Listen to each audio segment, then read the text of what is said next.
Hello दोस्तों, welcome to our YouTube channel. आज के इस वीडियो में हम पैनासोनिक का रेफ्रिजरेटर का रिव्यू करने जा रहे हैं। इसके इंटीरियर और एक्सटीरियर लुक आपको यहाँ पे दिखाएंगे। दोस्तों, अगर आपको इसी तरह वीडियोस देखना पसंद है, हमारे चैनल को भी सब्सक्राइब कीजिए, रेड सब्सक्राइब बटन दबाकर और बेल आइकन दबाइए ताकि आप हमारा हर लेटेस्ट वीडियो सबसे पहले देख पाएँ।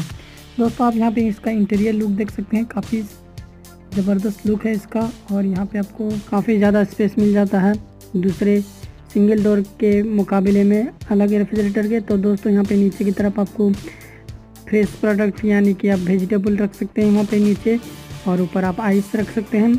और यहाँ पे एक का ट्रे दिया गया है और नीचे आपको बोतल होल्डर दिया गया है।